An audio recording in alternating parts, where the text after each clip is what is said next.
Good morning. My name is Judy Bethman, and I'm part of your December 28th, 2025 Sunday service team. We have a few opportunities, as Shirley likes to call them. Early Birds meets continually Sunday mornings at 9:30 via Zoom. The link is in the weekly email or on the website. Our speaker today is our lovely Reverend Kamatara. She's speaking on the last Sunday of the year and on the first Sunday of the year. So she's easing our going out and easing our coming in. How wonderful. Then on January 11th, Reverend Sandy's going to speak. January 18th, Reverend Pamela. And on the 25th, Jean Geringer will speak. Nice lineup. The Thursday evening group continues to meet on January 8th, right? Because you took a sabbatical for 2 weeks. Get the coordinates from either Cleona or Edward. The dowsing workshop will be the 17th Saturday from 1:30 to 4:30 p.m. in the social hall with a $35 fee. Our January outing is the fundamentals of Eastern spirituality, the words, and it's at CSL from 1 to 4 p.m., and it's by Reverend Pamela. She's leading that workshop. Our prayer team remains ready to serve and support you. You may submit a request via our webpage or give it to Edward. Our prayer team meets virtually on Tuesday afternoons at 4:15 to pray with you. Please consider sitting in your quiet space during that time. We know we are one in spirit, and the energy of prayer knows no limits.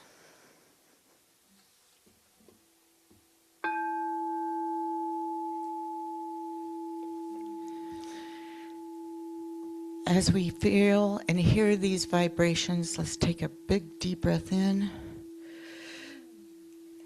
and release.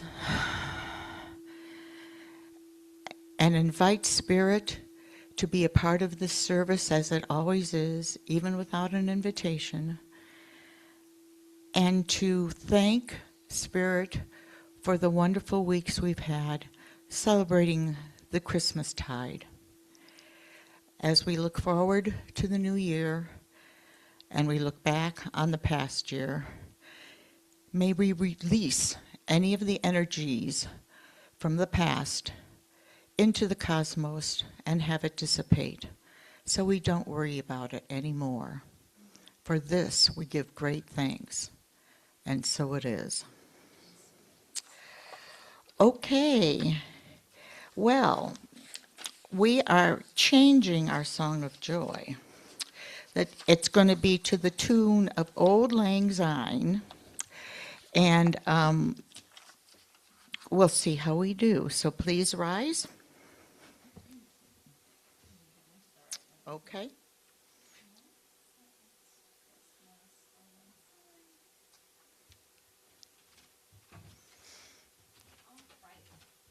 Mm-hmm.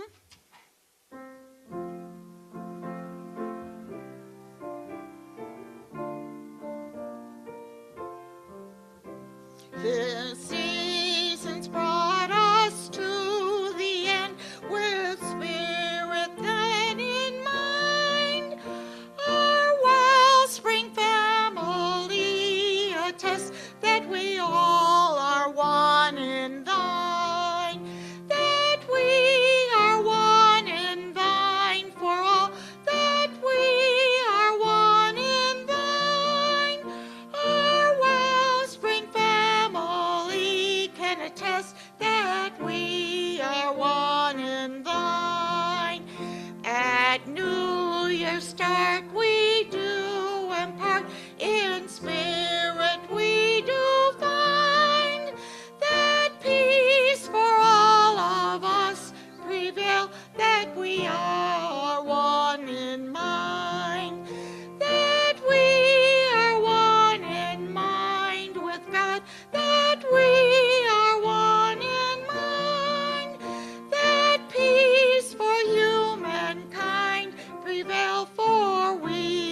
Thank you.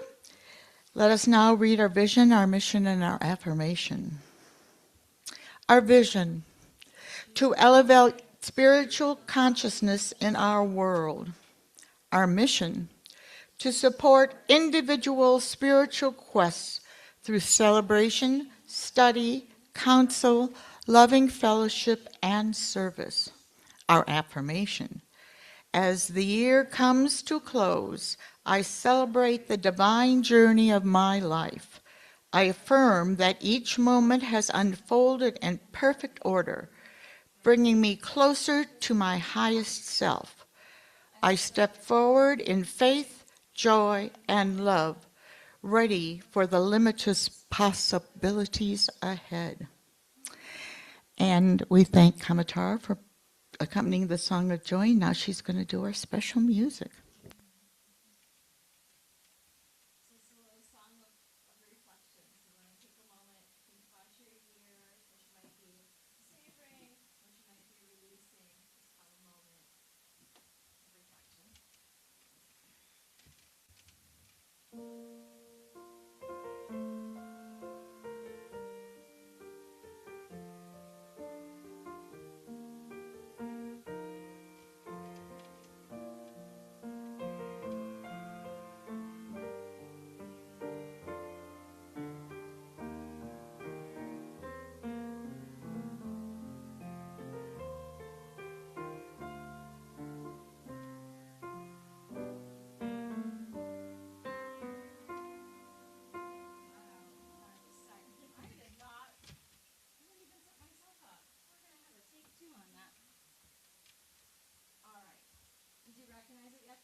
That was lovely.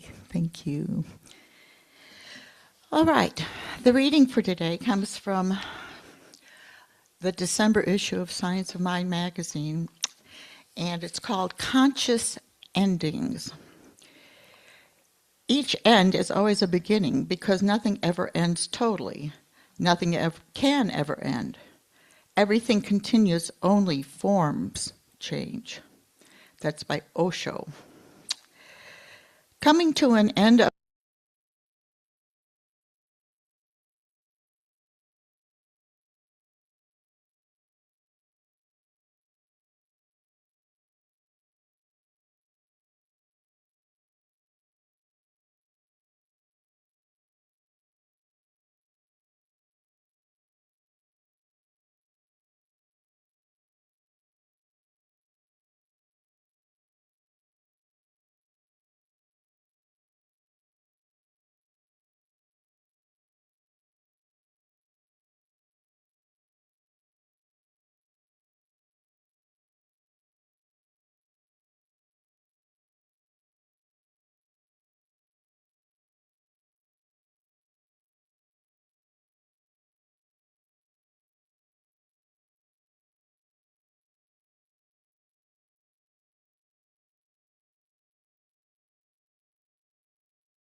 present and our beginnings. We are now more present in our endings, and we can be more present in our beginnings, freer, more open. What is it that I'm willing to end now in the last days of hours of this eventful year? Think about that. Here's the affirmation. I'm willing to release those things that are complete. I do not cling. I welcome the emergent blessings as Spirit pours itself into new and wondrous forms in my life. And so it is. All right. We welcome back Reverend Kamatara.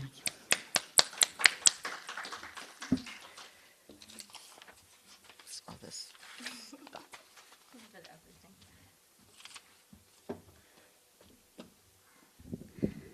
Good morning, everyone. Good to see you all. And whew, December 28th. 3.5 days left of this year. What are you going to do? Okay. What are you going to release? Wait, okay, says the metaphysician, all excited, right? Oh my goodness. So, as you heard from our dear Judy, inside of the Science of Mind magazine, there are some amazing readings this month. If you haven't checked it out yet, get a copy, check it out. The daily readings, the articles, it's just incredible. And the theme for this month was all about shedding our skin like a snake and, getting ready for the new year. And I did a little research, and I'm not necessarily into the Chinese zodiac, but it was a surprise to learn that this is the year of the snake. And next year is the year of the horse. And when I started to look at what those two different things represent and how they come together, and I was like, wow, this actually is, it's really profound. So whether you're into the Chinese zodiac or not, there's definitely some metaphysical lessons for us in here to really take on, okay, how do we consciously end, just like we heard in that reading, how do we consciously bring this year to a close and shift and have this powerful transition into next year to just really launch it right, to get on the right foot and not just do a miscongeniality face plant right out of the gates. Although, as I've said before, I do like how Wayne Dyer says that his spiritual growth it's been measured in body lengths, if you get what I mean. But still, we can do better. That's our goal here, that we can be conscious and head into the new year in a strong way. And what these 2 years in juxtaposition really represent is going from an inward transformation to outward momentum. So I'm really curious to just see, like, as I talk through the year of the snake and I talk through the year of the horse, like what resonates with you, what sounds like the year you had, what sounds like the year you want to have, and just, grab the apple, put it in your basket. Like whatever is resonating for you, grab it for later. So the year of the snake is considered a year of shedding, insight, and renewal. The snake is associated with wisdom, intuition, and transformation. Obviously, the most famous symbol is shedding its skin, and that's just the core theme of a snake year. So if you maybe think back on the year that you just had, were there things that were being released? Or if you didn't release them, were there things that didn't fit and they were super uncomfortable? In fact, Vince just put on an old pair of dress shoes for Christmas Eve, and it was fascinating to see that the fabulous Rockports that are, all hoity-toity and very expensive and fancy schmancy, and they didn't fit. He's like, however did I used to pour myself into these shoes? And I'm like, well, you're not wearing them tonight. So just think about that. Was there anything this year that was just like a pair of shoes that are too tight? And maybe, even if they were expensive shoes, even if you're attached to it, whatever it is, for some reason, you literally can't wear it anymore. You literally can't do it anymore. So this snake energy is about letting go of what no longer fits. It could be old habits. It could be outdated beliefs. It could be old relationships or roles that have run their course. And yes, maybe there's that completion grief. I love Reverend Dr. Kathy Hearn. She's one of my teachers as well, and she's just wonderful. But that completion grief, very true. No matter how it ended, what are we letting go of, and can we honor that? And also with the snake energy comes quiet growth and reflection. I don't think the snake knows that the next skin is growing underneath. It just is. So we may not be able to tell, like, oh, I'm growing a whole new set here. Ooh, but I am. Stuff is happening whether I can see it or not. Can I trust that the divine is working on the inside? Trust the process. So it's not flashy energy. It's deep internal work to really find ourselves, our authentic selves, who we're meant to be. Howard Thurman wrote in The Sound of the Genuine, there is something in every one of you that waits and listens for the sound of the genuine in yourself. And you know when you hear it, because it resonates. It fits. You can take a nice deep breath in that coat. Have you ever done that? You put on a coat or a shirt and you're like, oh, I can't, okay, that's gotta go. I don't know, maybe it was just me in menopause, but let me tell you, definitely had things that need to go because I couldn't breathe in it. It was no longer a genuine fit. And then another phrase that comes up with the snake energy, and I've never heard these two words put together, but this was really interesting. This is also a year for strategic patience.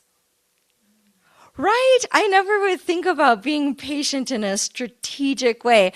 And I always joke around, I tried to facilitate manipulate that situation, but it didn't work. So I don't want to be manipulative, but maybe patience really is a strategy that we could use, or we would maybe say a spiritual tool that we could use, a little extra grace, a little pause for dramatic effect. And our favorite, if you have kittens, pause for dramatic effect. Gotta have the pause. I used to have my high school students trained to do that. I'd be like, pause! And they would all go like this. It was great. So, but we need to do that too, the strategic patience. Take the pause. Nice deep breath, because the snake moves deliberately. And that pause encourages thoughtful decisions rather than rushed actions. The only time, I don't know a ton about snakes, but the only time I've ever seen on Wild Kingdom that the snake is like really fast is when it's attacking. Otherwise, or maybe when it's like trying to run away. That's it. Well, okay, all the other times, it knows where it's going.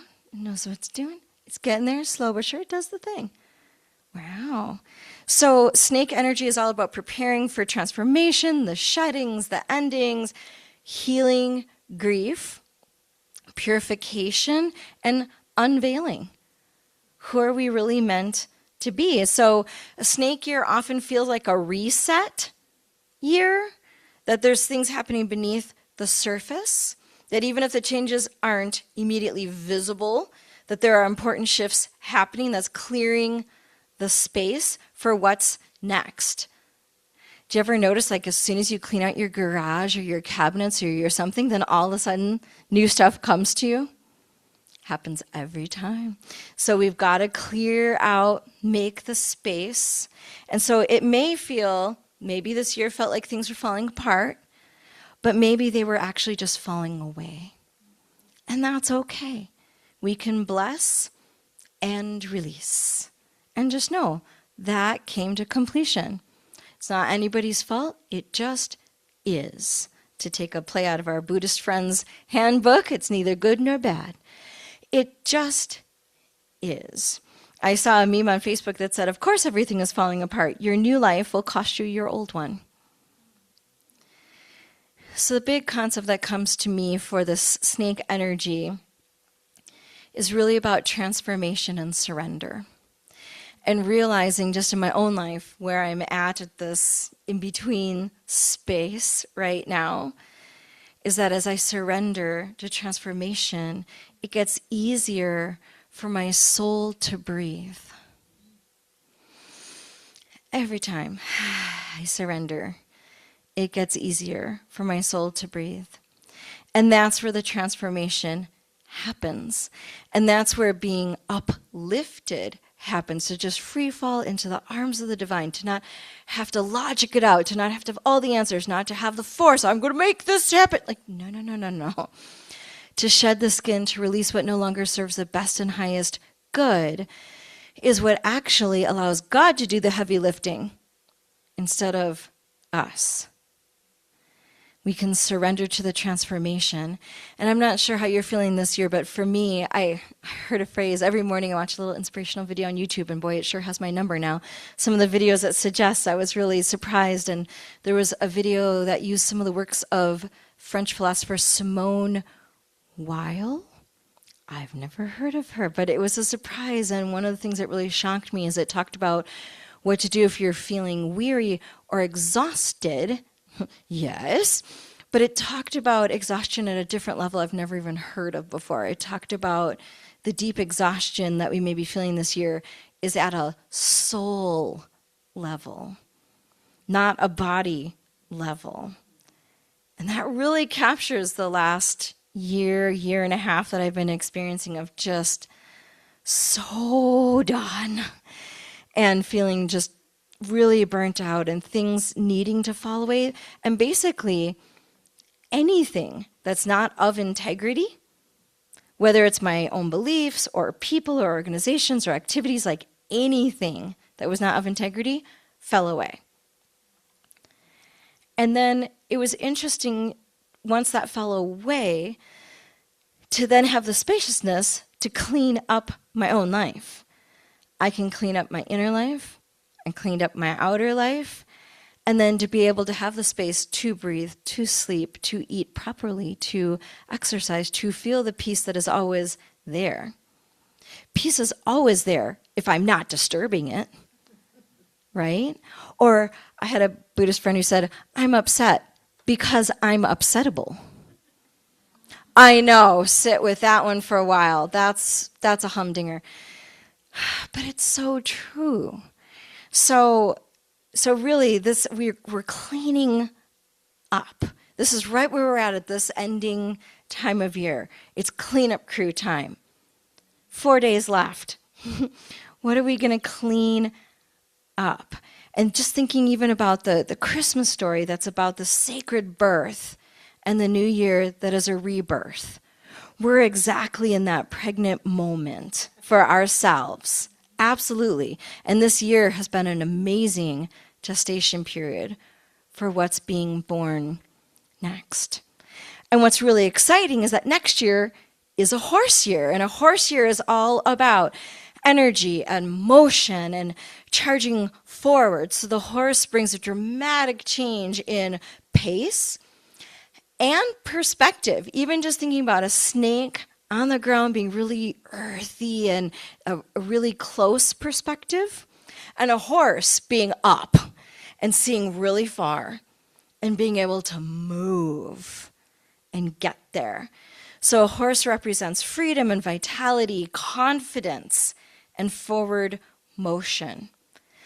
So what's exciting about a horse year is that we finally, and I'm talking for myself here maybe, finally can get to some action after all of this preparation. Have you ever had a friend where they're just always preparing? They're never quite good enough to do that concert, to have that art show, to apply for that job, to get it's like always preparing, always preparing. Just a little bit more. No. Let's do it. It's let's do it kind of energy. But there's a little balance here because with the snake and the horse right next to each other, this is where the insights from the snake year can turn into real world movement. So it's not just willy-nilly. It's not just like wild horses breaking out of the corral, like, woo! No. They're going somewhere on purpose because you have done your work. And now it's clear where you're headed. In fact, it's a time for boldness, taking initiatives. I love this part. Trusting yourself and breaking out of your constraints. Whatever little corrals you have built for yourself, it's time to open them. It's time for all the little gates to be open. No more. So it's about high energy momentum, things moving along. You're no longer stuck. So if anything has felt like you're stuck or, oh, I'm doing that again, wow, or you feel like you're looping in the hamster wheel, oh, frequent flyer miles in that. But no more. The hamster wheel is gone because all the opportunities that are coming to you reward your courage and your effort. So horse year is all about movement and new beginnings, freedom, passion, and exploration. In fact, there's a lot of stuff going around Facebook right now, and I saw this great posting about 2026 being the year of the fire horse, which is interesting that it said fire horse. Ooh, I'll see your horse and raise you one. So it's all fancy. And I do have to warn you, the way this is written is a little more salty than I would be. I'm usually a little more tender. So just, take it with a grain of salt or a salt lick, whatever you need. So this was an interesting writing about the fire horse here. It says, this energy does not care about your excuses. The fire horse doesn't journal about resistance. I feel so called out. Woo! Ole. It doesn't wait for a sign. It doesn't say, I'll launch when I feel ready. It moves, loud, fast, a little unhinged, leaving scorched earth where comfort used to live. Yeah. So if your life still looks the same, if your business is stuck in almost soon, next quarter, let's rip the Band-Aid off with a little attitude. It's not the algorithm. It's not the economy. It's not your brand colors. It's not your human design. And this one was hard for me. It's not your inner child needing one more cuddle. It's you playing small in sexy disguise. Playing small. And calling procrastination alignment. And calling, right? Okay, see, we're feeling this. Calling fear discernment. Calling consistency burnout, because commitment makes you sweat. The fire horse rewards bold moves, visible decisions, and people who back themselves before the proof shows up. This year does not belong to the timid, the toe dippers, or the ones who want results without exposure. Oh, that's so hard for me I'm very risk averse, as some of you may know. So taking a risk, trusting the divine, making the leap, even if there is not evidence. Is that not the heart of faith? All the preparing. Whoo, here we go. It says, it belongs to the one who can be seen without spiraling, decide without pulling the group chat, and can act even while their voices shake. You don't need another certification. You don't need more healing. You don't need to wait for confidence to magically arrive in lingerie. Confidence moves after you move. The fire horse isn't asking if you're ready. It's asking, are you finally done pretending you don't want more? Yeah, just think about that one more time. Are you finally done pretending you don't want more? Let me phrase that as a statement. It's okay to want more. Let go of our puritanical new thought beliefs that it's outrageous to think we might have or want more for our lives.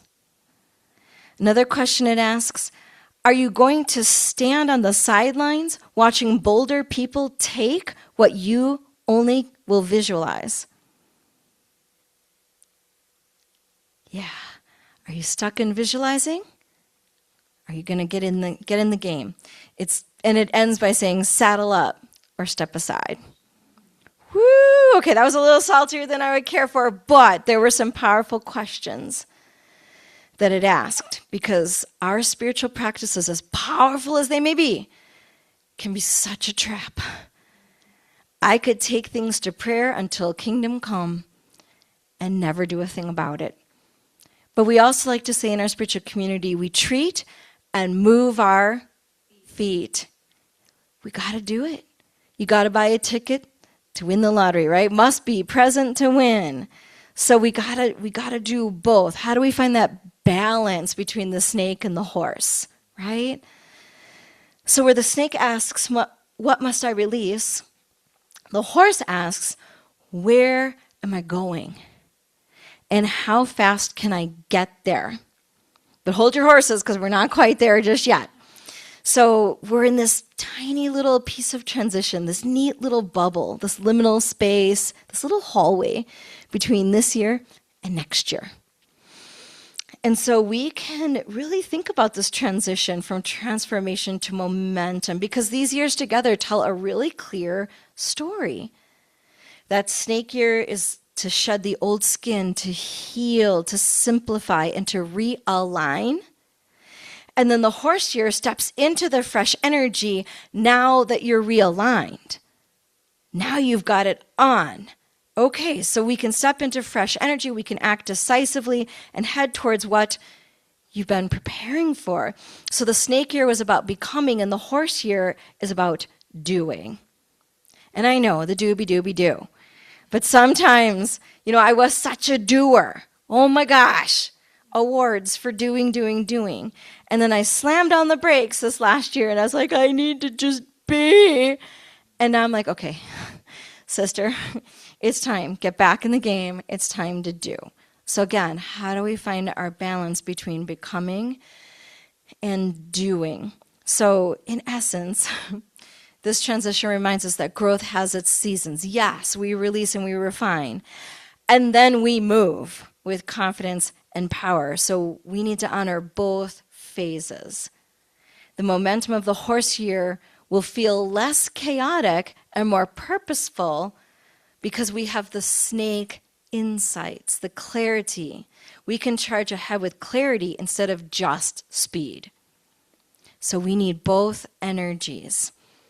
So I hope that we're going to really honor this quiet threshold, like this moment of space between what's been and what is arriving, that you're going to take some time today, tomorrow, maybe New Year's Eve, New Year's Day, that it feels like that in-between time space, doesn't it? So we can take some time to be still and listen and allow the light of the divine to guide us, even if it's in a new direction. That can be just so scary, but exciting. And just allow Spirit to draw us forward from the darkness into the light. In fact, I love that Clarissa Pinkola Estes in the book Woman Who Runs with Wolves, I like that. She says, go into the darkness until you find the light you are meant to bring forth. Yeah. So this year of snake gives us clarity and direction. The year of the horse says, let's make it happen. And we really believe that everything is just as it should be. We believe in divine right order. It was in our affirmation too. I love that, how that all lines up, that things, when we talk about divine right order, it's not only that things are happening in time, in perfect time, it's also happening in the direction in which our lives go and the lessons we learn and the people who come in and out of our lives. It's in the work we do. It's how it all gets woven together to be this divine tapestry that is you, that only you could do, and all the experiences of your life coming together for this best and highest good. So we're really prepared for what Spirit is calling us to be and to do. And that's how we embody more of the divine, not only in this year to come, but in our lifetime. I had a friend, as we were talking about cuddling with our inner child, healing more our inner child in our past.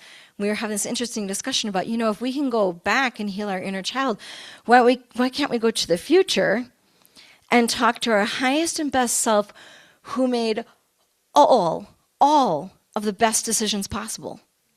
If you believe in the multiverse or parallel universes or quantum physics or whatever you want to call it, even just spirit, and talk to that highest version of yourself and have a sit down and be like, okay, what choices did you make? What direction did you go? What things did you let go of? That would be an interesting conference call to have with your higher self and to really listen and take it in. Or when you're at a decision point, even just this week, to practice, would this make my higher self happy? Or is this going in the direction of my higher self? And then you know exactly how to guide the reins on the horse. You can see it from on top of the horse, but it's good to know where you're going. So in preparation for the new year, let's just do a tiny little meditation, and then we'll do a prayer to kind of close it out. So go ahead and get comfortable in your chair. And if you do feel comfortable closing your eyes, you could do that, or you could just lower your gaze and take a nice deep breath in and out. And let your shoulders down out of your ears. And unclench your jaw and release your hands. Whatever feels tight, let it go. And be fully present in your body. Nice deep breaths. And know that you are safe and sound and in the arms of the divine right now as we do this little meditation. So go ahead and take your left hand and turn it palm up. And we're going to do a little pile up, a little snaky pile up of things that need to be released from 2025. And just imagine in your mind's eye, what is it that needs to be released? And it's just going to stack up, just like little Jenga blocks or little fallen leaves in your hand, whatever image is helpful for you. Let each little thing stack up. What are you letting go of this year? It could be people, activities, false and limiting beliefs, things you don't want to do anymore, things you don't want to say anymore. Just take a moment to let it stack up in that hand.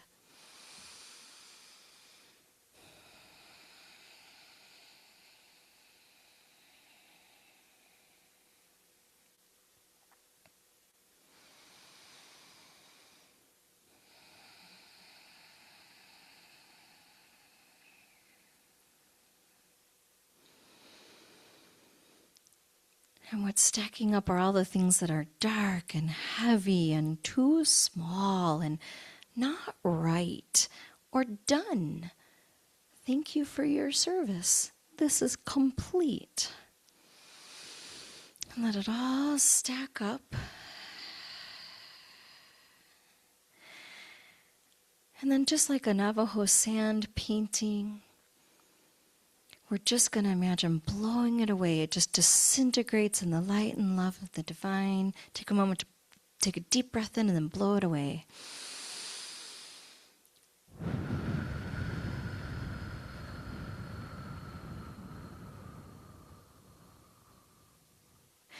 And you can put your left hand down. And we're going to turn our right palm up. In our right palm, we are ready to receive all the light that feeds our soul and strengthens our heart to prepare for the new year. So in our right hand with the horse energy, we're ready to receive what is yours this coming year, yours to do, yours to be, yours to bring into the world. What God qualities are you going to bring into the world this year? So again, you can let them stack up in your hand like little Jenga blocks or beautiful little sproutlings, pieces of fruit, whatever you'd like to stack up in your hand, all the gifts of the Spirit for 2026.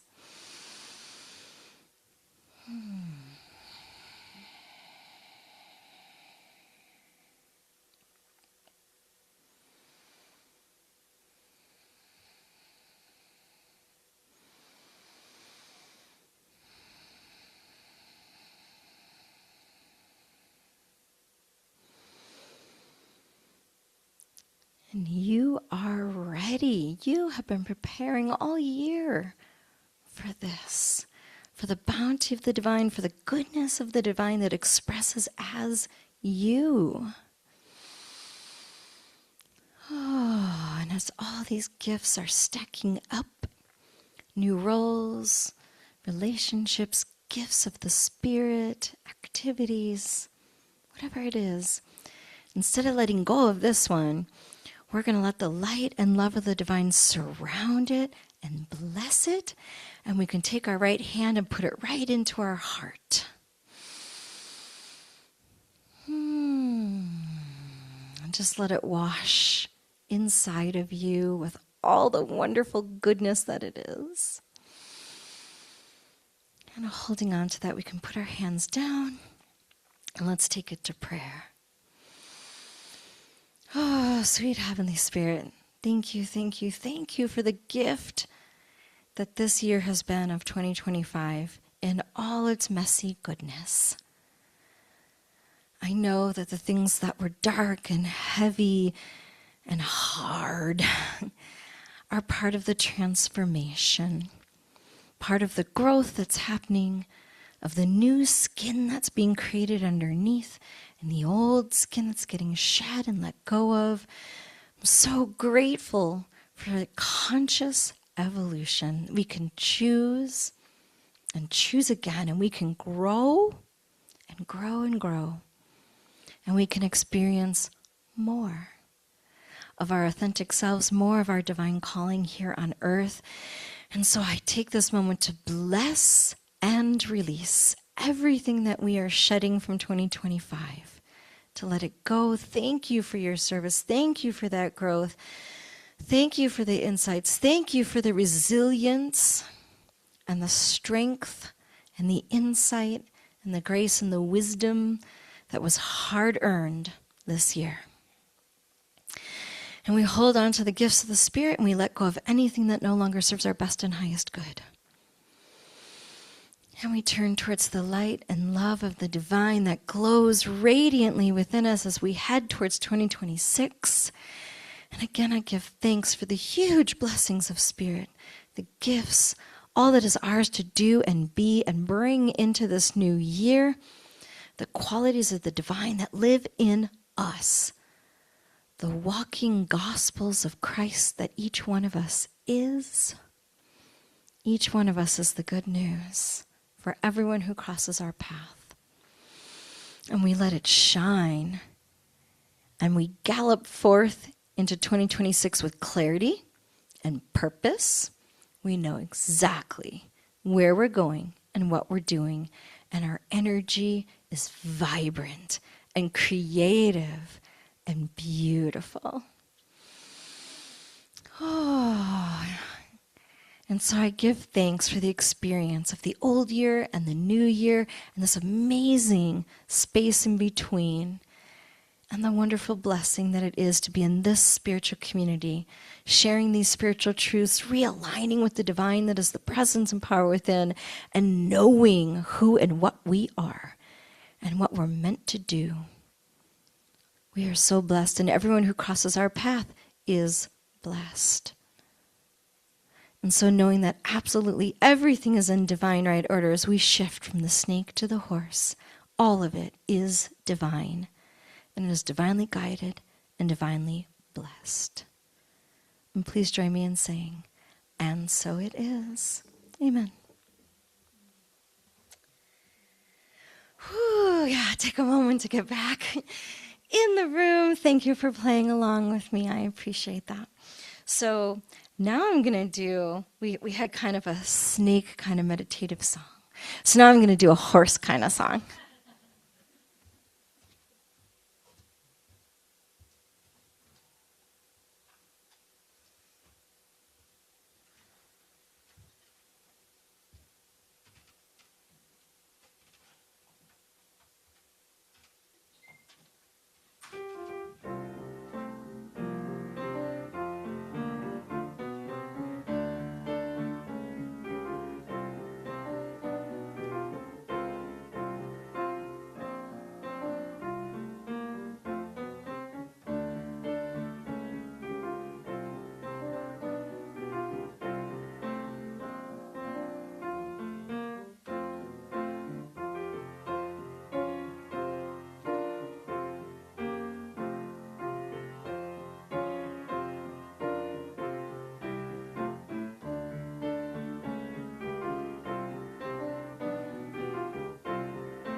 Oh no, take a moment, get your balance.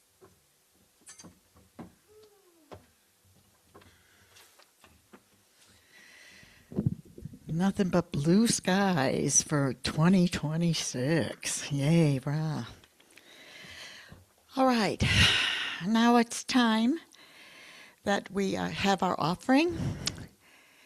And thank you, Sharon, for doing that.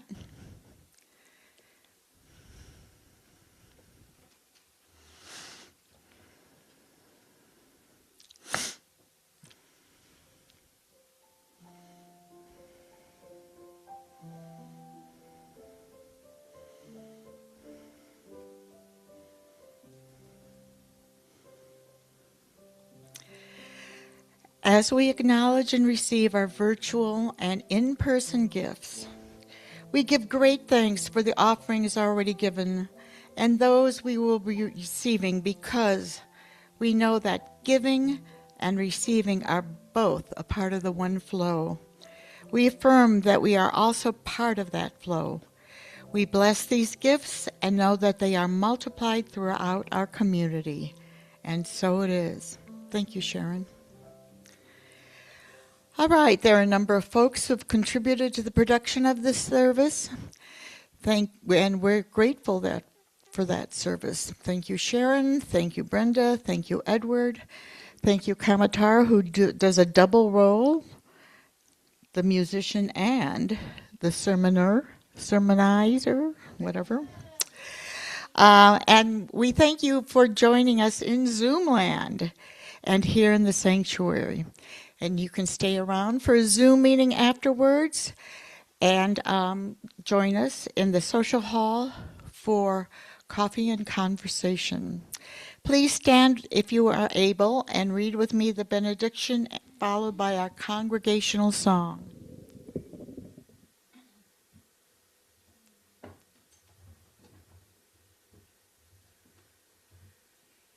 Spirit in the midst of us is mighty. Joy, peace, and eternal life are our true nature and flow through us into the world. And so it is.